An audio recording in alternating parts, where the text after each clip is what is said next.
Hello everyone. We are going to start with chapter number 10 of our history book part 3, and the title of the chapter is Colonialism and the Countryside. So students, what do you mean by colonialism?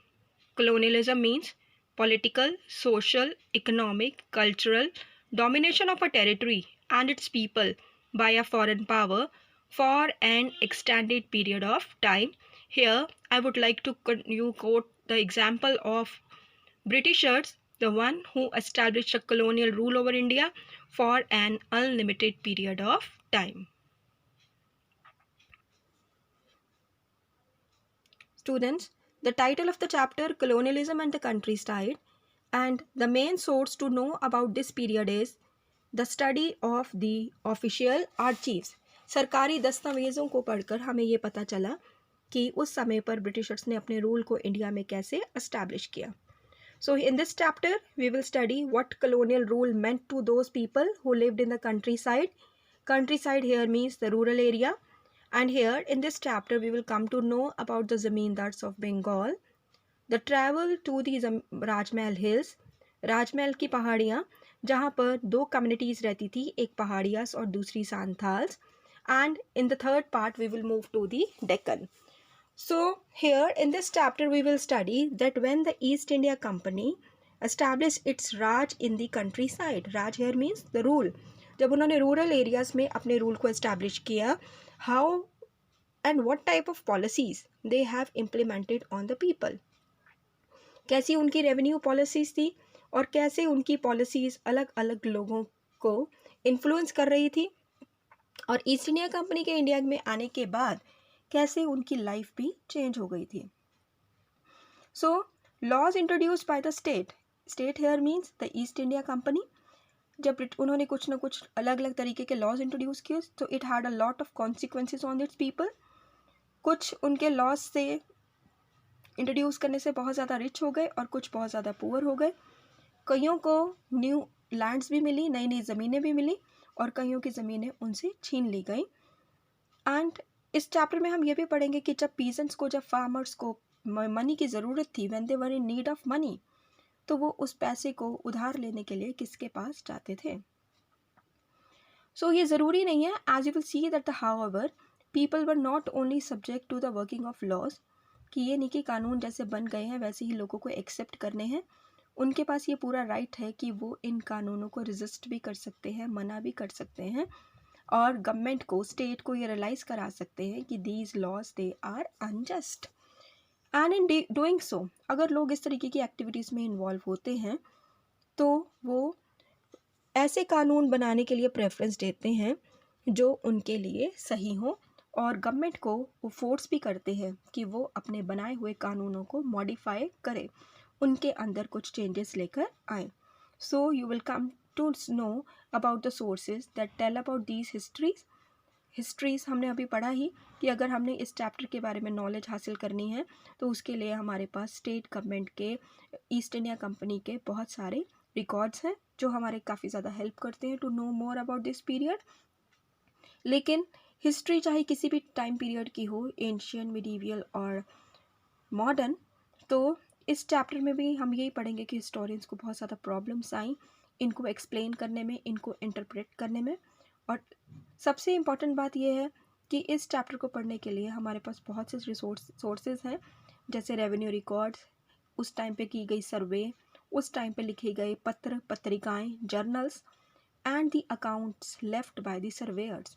Accounts means the written information left by the surveyors and the travelers, and the reports produced by the inquiry commission, which provide us with a lot of information about this period.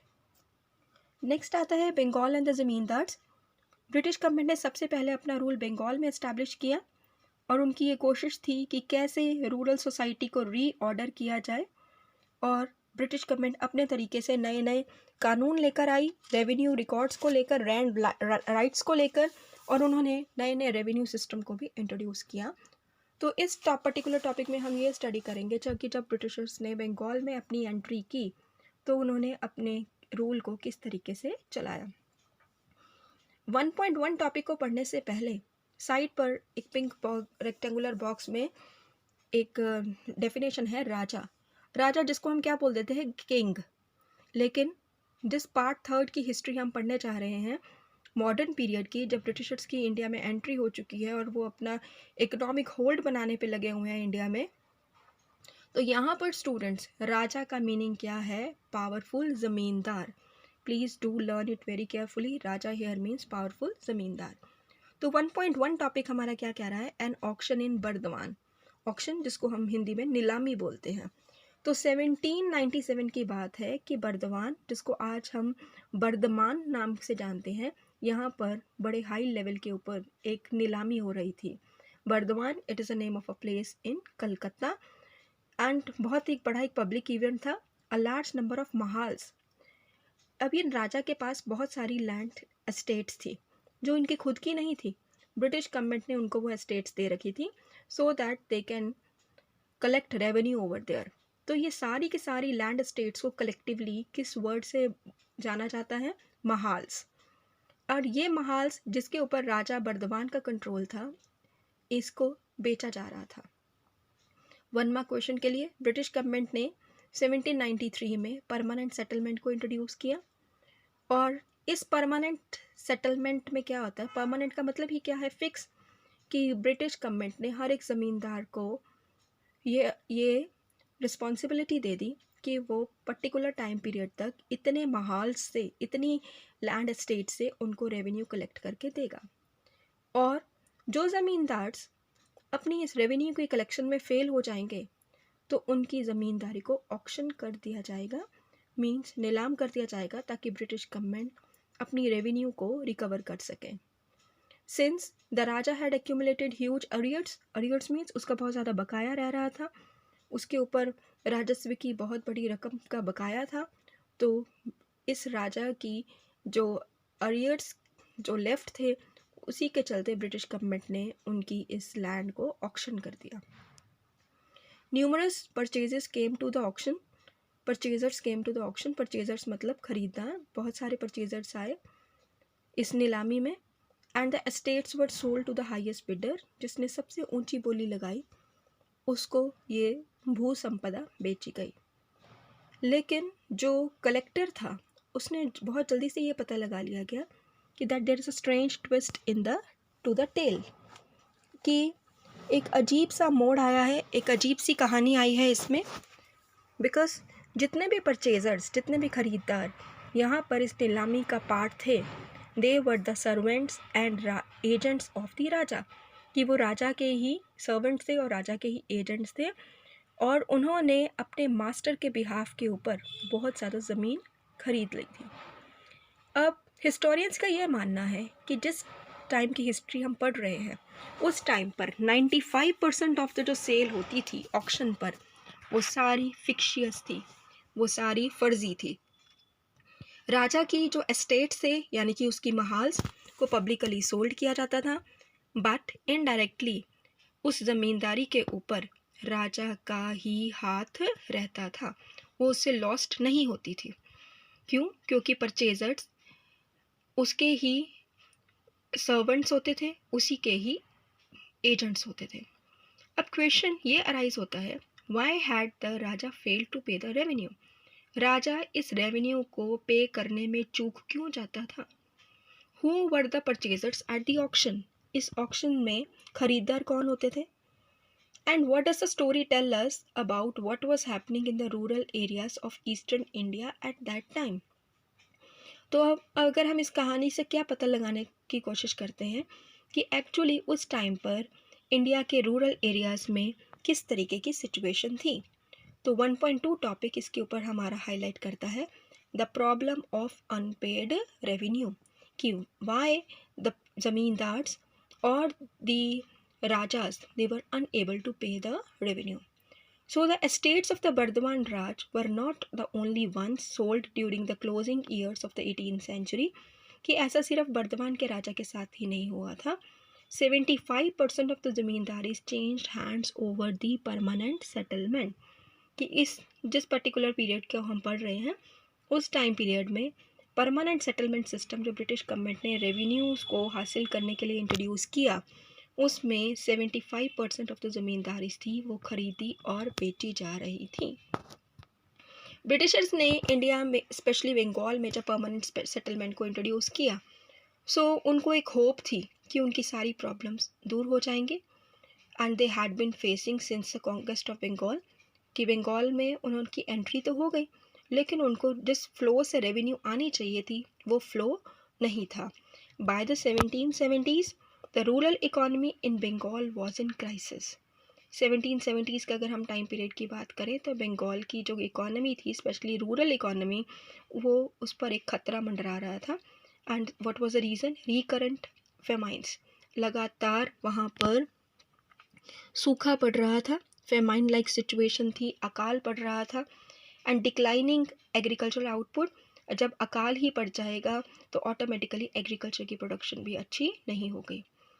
British officials ने को ये लगा कि agricultural, trade और revenue resources के ऊपर उनका पूरा होल्ड होना चाहिए, तो उन्होंने इसके ऊपर अपनी इन्वेस्टमेंट भी करी कि किसानों को कुछ लोन देना शुरू किया, किसानों को इंसिस्ट करना शुरू किया कि वो ज़्यादा से ज़्यादा प्रोड्यूस करें एंड लैंड के ऊपर अपने राइट्स को भी सिक्योर करें। और जिसके चलते ब्रिटिश गवर्नमेंट ने, ईस्ट इंडिया कंपनी के ऑफिसर्स ने जो रेवेन्यू का जो रेट था उसको क्या कर दिया? फिक्स कर दिया। ईस्ट इंडिया कंपनी के ऑफिसर्स को ये लग रहा था कि अगर रेवेन्यू की डिमांड परमानेंटली फिक्स हो गई तो कंपनी के पास रेवेन्यू जो है वो रेगुलर आएगी, उनको कहीं से भी किसी भी तरीके से फाइनेंशियली कोई कमी नहीं आने वाली। While entrepreneurs could feel sure of earning a profit from their investment. Entrepreneurs here's means जो लेबर क्लास है, जो वर्किंग क्लास है, उनको भी प्रॉफिट मिलेगा और अपनी इसी प्रॉफिट से वो फर्दर अपनी इन्वेस्टमेंट कर सकेंगे। And since the state would not siphon it of by increasing its claim. लेकिन अगर बीच में ही सपोज करो प्रोडक्शन बहुत ज़्यादा अच्छी हो जाती है तो ईस्ट इंडिया कंपनी अपना उसके ऊपर क्लेम नहीं कर सकती। तो परमानेंट सेटलमेंट में ईस्ट इंडिया कंपनी को यही लगा कि from the very beginning the demand of revenue should be very high.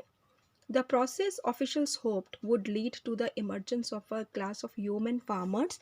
Yeoman means small farmers. तो उन्होंने कहा कि अब ना यहाँ पे लैंडलेस फार्मर्स का तो सवाल ही पैदा नहीं होता। अब हमें बंगाल में दो तरीके के फार्मर्स देखने को मिलेंगे, एक है स्मॉल फार्मर्स और दूसरे हैं rich land owners who would have the capital, जिनके पास पूंजी की कोई कमी नहीं है और वो अपने रिस्पॉन्सिबिलिटी लेंगे, they will take an enterprise, they will take a risk to improve agriculture. Nurtured by the British, अब ब्रिटिश गवर्नमेंट के कंटैक्ट में रहेंगे ये human farmers and the rich land owners, और फिर ये कंपनी के प्रति लॉयल भी रहेंगे। लेकिन ईस्ट इंडिया कंपनी के ऑफिसर्स को अब ये प्रॉब्लम आ रही थी कि कैसे वो उन लोगों को आइडेंटिफाई करें, कैसे उनकी पहचान करें जो एग्रीकल्चर में भी अपनी इम्प्रूवमेंट दिखाएं और साथ के साथ ईस्ट इंडिया कंपनी के ऑफिसर्स के साथ एक कॉन्ट्रैक्ट भी साइन करें to pay the fixed revenue to the state. After a prolong debate, बहुत ज़्यादा कंपनी के ऑफिशियल्स में इस बात को लेकर डिबेट हुई, चर्चा हुई, and the permanent settlement was made with the rajas. Rajas कौन है? The powerful zamindars of the Bengal and talukdars of Bengal. Taluk word से ये लिया गया है जिसका मीनिंग क्या है? Connection. So they were having a large state of land in the country side. अब इनको नाम दे दिया गया, they were classified as zamindars and they had to pay the revenue demand that was fixed in perpetuity। अब इनको वो revenue demand पे करनी थी जो कि इनके साथ फिक्स की गई थी, जो निर्धारित की गई थी, उसी बेस के ऊपर इन ज़मींदार्स को वो रेवेन्यू देनी थी। In terms of this definition अगर हम बात करें तो ये एक्चुअल में ये डेफिनेशन क्या बनते हैं यहाँ पे कि यहाँ पर जो ज़मींदार है he was not a land owner in the village, कि वो यहाँ पे उसका लैंड ओनर नहीं है, बट उसका क्या मेन ड्यूटी है? That he was a revenue collector of the state. Means east India company के ऑफिसर्स ने उसको ये टास्क दिया है कि जो भी लैंड उसके अंडर है उसके लिए वो ब्रिटिश ऑफिशियल्स को रेवेन्यू कलेक्ट करके देगा।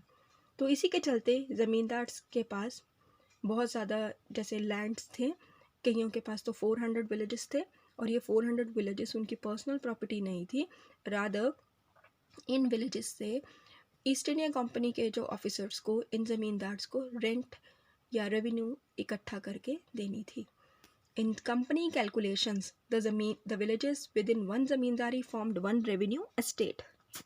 तो अब इसमें कंपनी की अगर हम पॉइंट ऑफ व्यू से बात करें तो जैसे कि बर्दवान का राजा था, तो इसके अंदर जितने भी विलेजेस आते थे, महाल्स आते थे, तो उसकी वो एक ज़मींदारी बन जाती थी और एक ही रेवेन्यू एस्टेट बन जाती थी, महाल बन जाता था, जिसके ऊपर उसको रेवेन्यू कलेक्ट करके देनी थी. कंपनी ने फिक्स कर दी demand over the entire state और रेवेन्यू फिक्स कर दी ज़मींदार को, और ज़मींदार ने भी उनके साथ एक कॉन्ट्रैक्ट साइन कर दिया कि वो ब्रिटिश गवर्नमेंट को, ब्रिटिश ऑफिसर्स को, ईस्ट इंडिया कंपनी के ऑफिसर्स को ये रेवेन्यू कलेक्ट करके देगा. द ज़मींदार collected the rent from the different villages और कंपनी को ये रेवेन्यू पे कर देते थे. उसके बाद कितना उन्होंने रेवेन्यू कलेक्ट किया और कितना ब्रिटिश गवर्नमेंट को उन्होंने पे करना है, इसका जो डिफरेंस होता था वो उनकी पर्सनल इनकम होती थी. And he was expected to pay the company regularly. और ईस्ट इंडिया कंपनी के ऑफिशियल्स ये बिल्कुल बात मान के चलते थे कि वो ये रेवेन्यू उनको कंटिन्यूसली प्रोवाइड करता रहेगा अगर वो ये एस्टेट के ऊपर, इन महाल्स के ऊपर, इन विलेजेस जो उसको कस्टडी में दिए गए हैं फॉर रेवेन्यू कलेक्शन के लिए, अगर वो उनको देने में चूक जाता है तो उसके एस्टेट के ऊपर एक नीलामी की जाएगी. नेक्स्ट आता है 1.3 topic, why zamindars defaulted on payments, कि क्यों ये ज़मींदार्स अपनी इन पेमेंट्स को, अपने इन भुगतान को देने में चूक जाते थे. Company officials felt that a fixed revenue demand would give zamindars a sense of security. Company के ऑफिसर्स को ये लगा कि अगर हम रेंट रेवेन्यू की डिमांड को फिक्स कर देते हैं तो ज़मींदार्स के अंदर ये सेंस ऑफ सिक्योरिटी आएगी और वो जो इनको रिटर्न्स मिलेंगी उनके ऊपर ही अच्छे तरीके से इन्वेस्टमेंट भी कर सकते हैं और अपनी एस्टेट्स को, जो भी इनके अंदर जो महाल्स हैं, जो लैंड्स हैं, उनकी प्रोडक्टिविटी को इंक्रीज़ करने के लिए भी इनिशिएटिव ले सकते हैं. In the early decades after the permanent settlement का सिस्टम 1793 में ब्रिटिशर्स ने इंट्रोड्यूस किया इन बंगाल, और इसको इंट्रोड्यूस करने वाले जो उस टाइम के ऑफिसर्स थे उसका नाम था लॉर्ड कॉर्नवालिस. और इन्होंने ये डिसाइड किया कि अगर परमानेंट सेटलमेंट को इनकरेज किया जाए और अगर ज़मींदार अपनी रेवेन्यू को पे करने में अनसक्सेसफुल रहता है तो उसकी जो महाल्स हैं उसको ऑक्शन कर दिया जाए और उसके जो बैलेंसेस हैं उसको कैसे प्राप्त किया जाए, by getting the land auction. The reasons for this failure were various. First, की शुरुआत से ही ब्रिटिश गवर्नमेंट ने रेवेन्यू की डिमांड को बहुत ज़्यादा हाई रखा क्योंकि उनको लगा अगर इन बिटवीन प्रोडक्शन को इंक्रीज़ कर लिया जाता है तो डिमांड वॉज फिक्स्ड फॉर, तो उसको प्रोडक्शन इंक्रीज़ हो जाती है तो ब्रिटिश गवर्नमेंट इसके इंक्रीज प्रोडक्शन के ऊपर अपना कोई भी क्लेम नहीं कर सकती, कोई भी दावा नहीं कर सकती उस लैंड के ऊपर. अगर when prices rose and cultivation expanded, अगर प्राइजेस इंक्रीज हो जाते हैं या एग्रीकल्चर प्रोडक्शन इंक्रीज हो जाती है तो ब्रिटिश गवर्नमेंट का जो शेयर रहेगा वो नॉमिनल ही रहेगा. तो इसी बात से बचने के लिए ब्रिटिश गवर्नमेंट ने अपनी रेवेन्यू की डिमांड को स्टार्टिंग से ही क्या रखा, बहुत ज़्यादा हाई रखा. नेक्स्ट देखिए, ये आपकी एक पिक्चर है यहाँ पे. This is the picture of Lord Charles Cornwallis and he was the commander of the British forces during the American War of Independence and he was the Governor General of Bengal when the permanent land settlement was introduced in Bengal in the year 1793. Okay, ये 1 mark का आपका question आ सकता है that who was the Governor General of Bengal when permanent settlement was introduced. Next आता है आपका तालुकादार. तालुकादार का क्या मीनिंग है? ताल्लुक वर्ड से ये आया गया है जिसका मीनिंग है कनेक्शन, मीन्स एक पर्टिकुलर टेरिटरी, एक particular region. So students, British government ने अपनी उनकी हानि, उनका लॉस कम से कम हो इस बात का ध्यान रखते हुए उन्होंने स्टार्टिंग में ही ये इस बात की दलील दी कि रेवेन्यू की डिमांड जो है वो बहुत ज़्यादा हाई होनी चाहिए and arguing that the burden on zamindars would gradually decline, कि जैसे जैसे ये एग्रीकल्चर प्रोडक्शन इंक्रीज होती जाएगी, प्राइसेस बढ़ जाएंगे, तब ये ज़मींदार्स के ऊपर जो बर्डन है वो भी रिड्यूस हो जाएगा. Secondly, this revenue demand was imposed in the 1790s. 1790s के टाइम पीरियड में इस रेवेन्यू को की डिमांड को रखा गया. ये वो टाइम पीरियड था जब प्राइजेस एग्रीकल्चर के प्रोड्यूस के दे वर इन अ डिप्रेस सिचुएशन, बहुत ज़्यादा नीचे थे. डिप्रेस्ड मीन्स बहुत ज़्यादा नीचे थे एग्रीकल्चर प्राइसेस. एंड रायट्स कौन है, देखो साइड पे लिख रखा है, ये हमने चैप्टर नंबर 8 पे भी थोड़ा सा पढ़ा था. रायत हेयर मीन्स द पीजेंट्स. तो पीजेंट्स के लिए इस टाइम पर इन रेवेन्यू की डिमांड को पूरा करना भी बहुत ज़्यादा डिफ़िकल्ट था. सो अगर पेजेंट्स ही अर्न नहीं कर रहे तो वो कैसे ज़मींदार को वो रेवेन्यू देंगे. If the zamindar would not collect the rent, how would be he able to pay the company. जब रायत को इस सिचुएशन को वो फेस कर रहा है कि लाइक प्रोडक्शन ही अच्छी नहीं हो रही है, तो उस केस में ज़मींदार कैसे वो रेवेन्यू को कलेक्ट करेगा और ज़मींदार और कंपनी को कैसे पे करेगा. Third, the revenue was invariable regardless of the harvest. So यहाँ पे कह रहा है कि इनवेरिएबल मीन्स असमान थी, it was not equal and it had to be paid unpunctually. In fact इसमें क्या कह रहा है, सनसेट लॉ, ये भी 1 मार्क में आपसे पूछा जा सकता है. What do you mean by sunset law.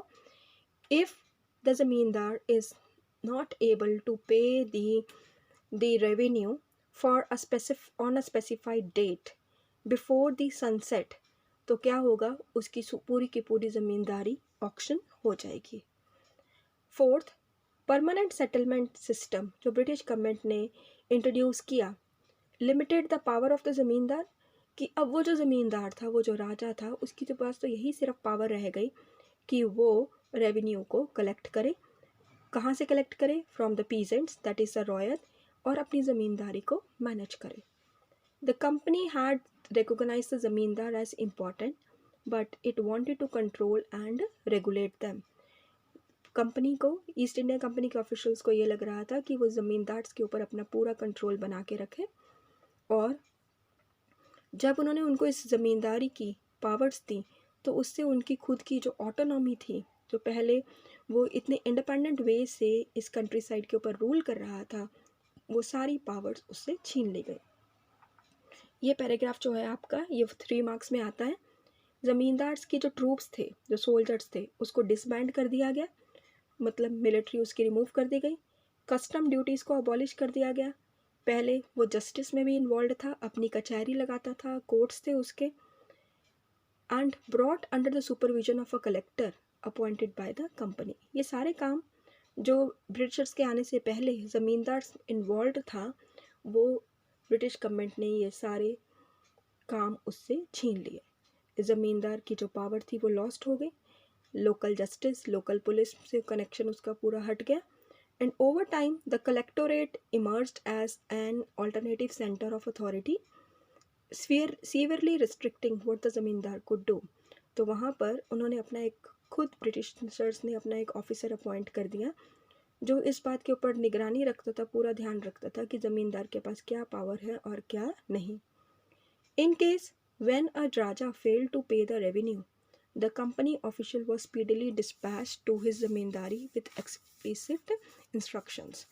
तो अगर कोई राजा अपनी इस रेवेन्यू की मांग को देने में चूक जाता था तो कंपनी के ऑफिशियल्स जो थे वो फटाफट उसके उस पर्टिकुलर रीजन में आ जाते थे और उसको उसकी ज़मींदारी से एक्सप्लिट कर देते थे, मीन्स रिमूव कर देते थे. To take the charge of the district and to use the most effectual means, कि उनका मेन पर्पस यही रहता था कि ये पर्टिकुलर राजा अपनी ज़मीन जो अपनी रेवेन्यू है वो देने में चूक गया है, तो अब कोई नया तरीका अपनाया जाए, इसकी पावर को डिस्ट्रॉय कर दिया जाए, और ये and the authority of the Raja and his officers, ये अब ये जो अथॉरिटी है उसके हाथों से छीन कर किसी न्यू पर्सन को दी जाए.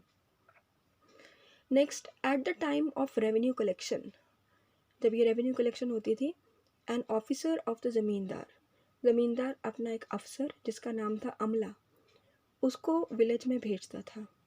बट ये जो रेवेन्यू कलेक्शन की प्रॉब्लम है, that was a regular one, perennial problem थी, रेगुलर प्रॉब्लम थी. कई बार हार्वेस्ट अच्छी नहीं हुई, कई बार प्राइजेस जो थे वो गिर जाते थे।